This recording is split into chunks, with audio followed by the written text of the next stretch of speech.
Dans le football, il y a eu de nombreuses personnalités qui ont amené le public à toucher l'extase sportivement parlant, à travers leur jeu et leurs merveilles avec un ballon au pied, mais il y en a beaucoup qui ont été retenus par les démons de la vie en dehors du football. L'un d'entre eux est avant tout le phénomène roumain Adrian Mutu. Mutu a atteint le moment de splendeur maximale d'un chemin épineux avec la Fiorentina, où il a montré des qualités footballistiques uniques entrecoupées de suspensions et de comportements controversés en dehors du terrain. Le Roumain était un faux neuf redoutable, rapide, technique et ingénieux, très habile dans les airs et avec un pied droit puissant et même précis sur coup franc et tir au but, bref, un joueur complet comme on n'en voit pas tous les jours. Les résultats obtenus sont clairement pas au niveau du potentiel du monsieur, et son train de vie est la principale cause de cet échec. 2 suspensions, une pour cocaïne et l'autre pour drogue prohibée, quelques bagarres, 3 mariages pour 5 enfants et quelques poursuites avec la police et bien plus encore. C'est l'histoire d'Adrian Mutu, il phénomène comme il était appelé par les tifosi de la Fiorentina.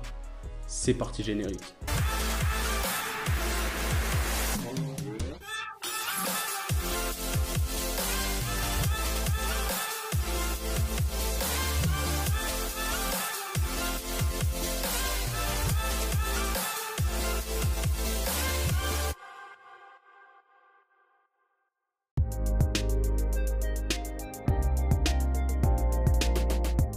Adrian est né le 8 janvier 1979 à Cialinesti où il a toujours eu le ballon à ses pieds depuis qu'il est enfant. Ses parents étaient enseignants et rêvaient pour lui d'un avenir de scientifique. Mais Mutu avait d'autres choses en tête et voulait devenir footballeur. À l'âge de 13 ans, il entre dans l'équipe jeune d'Arges Pitești, un grand club de sa ville, et en 1997, il fait ses débuts en championnat avec l'équipe première, montrant son potentiel et commençant à marquer plusieurs buts.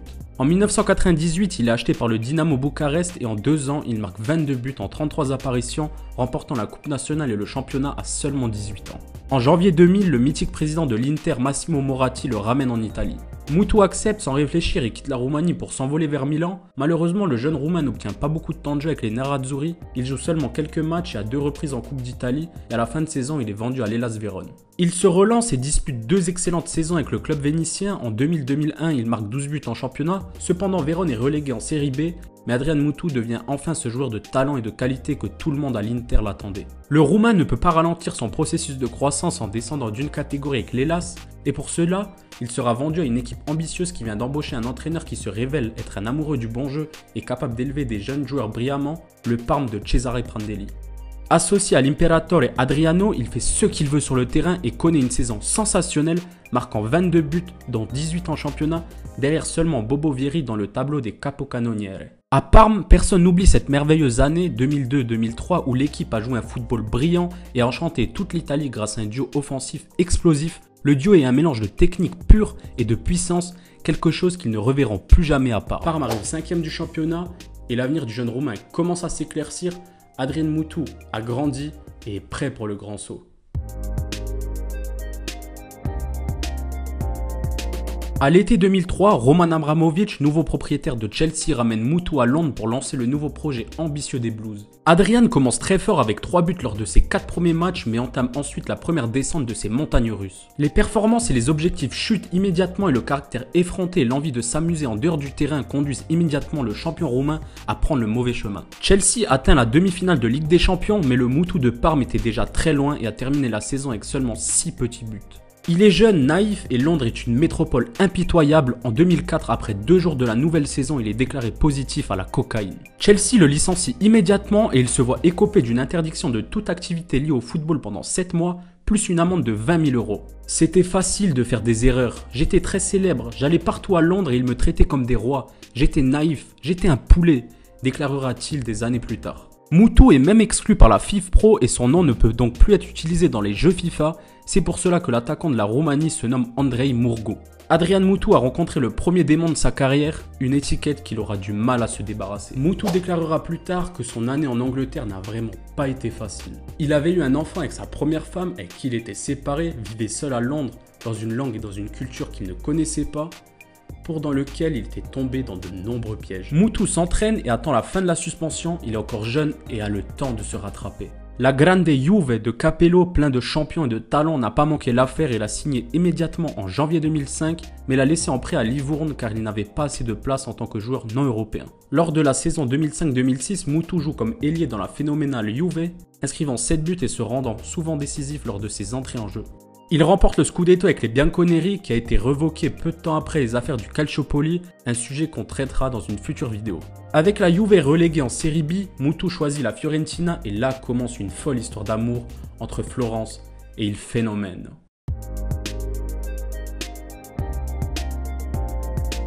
Pour revenir au sommet, il n'y avait personne de plus approprié que Cesare Prandelli pour Mutu. En fait, en 2006, il a immédiatement commencé très fort avec la Fiorentina. Berceau des grands numéros 10, Florence accueille l'arrivée d'Adrian Mutu à bras ouverts.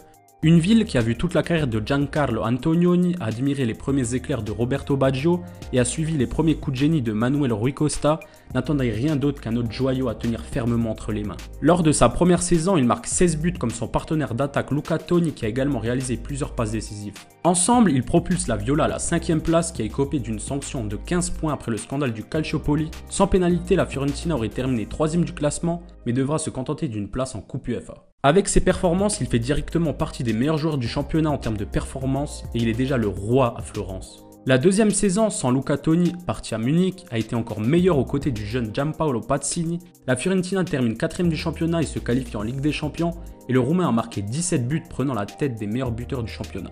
Il est également le protagoniste avec 6 buts marqués du merveilleux parcours de la Viola en Coupe UEFA, éliminé en demi-finale au tir au but par le Glasgow Rangers. Aucun fan de la Viola n'oubliera son coup franc en quart de finale contre le PSV Eindhoven. Plusieurs de ses objectifs ont été de véritables œuvres d'art peintes avec maîtrise et classe pour le public florentin, qui les admirait et s'émut devant comme un peintre. Mutu a conquis Florence, il se retrouve dans une situation qui fait de lui un vrai dieu à Florence.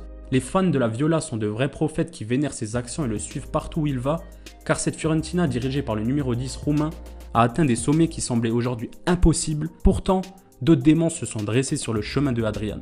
Florence m'aimait plus que la Roumanie. J'ai donné le meilleur de moi-même, j'ai trouvé la maturité du football et beaucoup de gens spéciaux, j'ai été reconnu comme le meilleur attaquant après Batistuta. Je remercierai toujours les fans de la Viola, un peuple chaleureux, affectueux, mais surtout respectueux, qui ne m'a jamais empêché d'aller en ville ou dans les restaurants.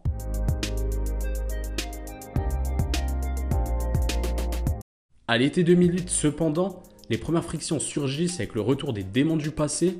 Mutu perd une partie de sa sérénité qu'il avait gagnée. Luciano Spalletti, l'entraîneur de la Roma, veut un joueur solide pour remplacer Mancini parti à l'Inter et mise tout sur Adrian Mutu. Le premier à le vouloir à Trigoria est Francesco Totti, qui le connaît très bien et s'est même déclaré prêt à mettre ce million supplémentaire pour que Daniel Pradè l'emmène à Rome. Mutu hésite, Corvino, le directeur sportif de la Fio, reçoit une offre de 20 millions d'euros de la Roma et le joueur est pratiquement vendu au Giallorossi. Au camp d'entraînement de la Fiorentina, la nouvelle se répand et Mutu est hué pendant l'entraînement comme le pire des traîtres. Florence se sent abandonnée par son phénomène, ce joueur qui les a ramenés en Ligue des Champions après tant d'années. Mutu se blesse ensuite et Cesare Prandelli prend une nouvelle fois sa défense. Il parle au club, aux joueurs et essaye par tous les moyens de ne pas le lâcher. Il menace même sa démission et ce geste fort convainc la Viola mais surtout le numéro 10 de rester au club et la Fiorentina déclare « Mutu est et restera un joueur de la Viola ». Cela ressemble au début d'une nouvelle histoire d'amour, mais le bien-aimé Adrian tombe dans un tourbillon qui le conduit à ne plus être le phénomène des 2 premières années. Des blessures commencent à le frapper en permanence, coups des genoux surtout. Florence commence à tomber amoureuse du nouveau bijou qui joue dans le même rôle lorsque Mutu est blessé, Stefan Jovetic. Mais surtout, il y a 2 coups fatals qui déclencheront encore plus cette descente. Le premier est le moment où la FIFA lui inflige une amende de 17 millions d'euros pour son licenciement à Chelsea. Sans sérénité, le corps ne tient pas et dès la saison 2008-2009, les blessures commencent qui joueront énormément sur ses performances. Malgré cela, il marque quand même 13 buts en championnat, réparant temporairement son histoire d'amour avec les fans de la Viola. La saison suivante a bien commencé, mais s'est arrêtée en raison d'une opération au genou et il n'a trouvé ensuite aucune continuité. Le 10 janvier 2010, le deuxième coup fatal arrive. Il a été découvert que Mutu contenait des métabolites de la sibutramine, un stimulant qui annule les effets de la faim lors du contrôle antidopage. La suspension arrive immédiatement et le 19 avril, il est suspendu 9 mois de toute activité liée au football. Une fois de plus, Mutu se retrouve à payer pour ses erreurs et à l'âge de 31 ans, ça serait un coup fatal pour sa carrière. Il fait son retour en octobre 2010 et peu de temps après, il est exclu de l'équipe pour avoir quitté une séance d'entraînement prématurément sans raison. La relation avec la Fio et ses tifosi est maintenant terminée. Une courte histoire d'amour qui a cependant laissé une marque indélébile et ne sera jamais oubliée dans l'histoire du calcio. Il y sera tout de même réintégré dans l'équipe première pour la dernière partie du championnat. À l'Artemio Franchi, il a d'abord marqué un doublé contre Catane, puis son dernier but avec la Viola face à la Roma, avant d'être vendu à Cesena.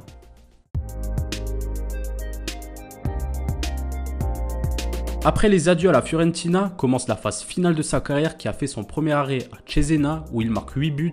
Il montre quelques éclairs de son talent mais ne parvient pas à éviter la relégation au noir et blanc. Puis il jouera une saison et demie en France à Ajaccio et fera son retour en Roumanie à Petrolul Ploiești et terminera sa carrière à Târgu Mureș, toujours en Roumanie, après un court passage en Inde à Pune City. Mutu a une carrière très médiatisée avec des clubs et avec l'équipe nationale où il a toujours été le numéro 10 par excellence et le leader technique de son peuple, bien qu'il ait eu à plusieurs reprises des désaccords avec l'entraîneur et la fédération. Et malgré cela, il a réussi à être le meilleur buteur de l'histoire de la sélection devant un certain George Hagi en ayant inscrit 35 buts.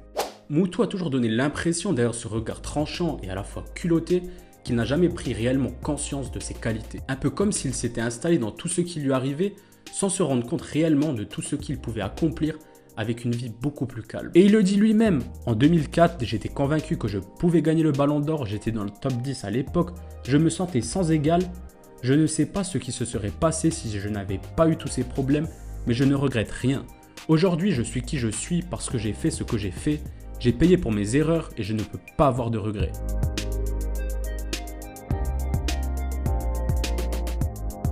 En 2016, il a eu un court passage en tant que président du Dynamo Bucarest. Adrian Mutu est aujourd'hui entraîneur du Naftu Baku. Sur le terrain, Mutu n'a jamais complètement renversé les démons qui ont freiné sa carrière, mais aujourd'hui, il a la volonté d'enseigner aux jeunes comment ne pas tomber dans les pièges de la vie de footballeur en essayant au moins d'esquiver les démons, en particulier ceux que vous ne pouvez pas vaincre.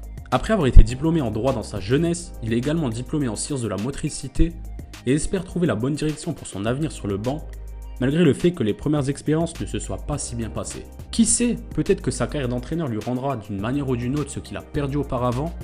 Je ne regrette rien. Aujourd'hui, je suis qui je suis parce que j'ai fait ce que j'ai fait, j'ai payé mes erreurs et je ne peux pas avoir de regrets. Pour l'avenir, son rêve est d'entraîner la Fiorentina et comme disait Venditti, certains amours ne finissent pas, ils font des tours immenses et puis reviennent. Voilà l'équipe, la vidéo touche à sa fin en espérant que vous avez kiffé. N'hésitez pas à liker, commenter et partager, c'est gratuit mais ça nous aide énormément. Sur ce, à dans 2 semaines. Ciao l'équipe.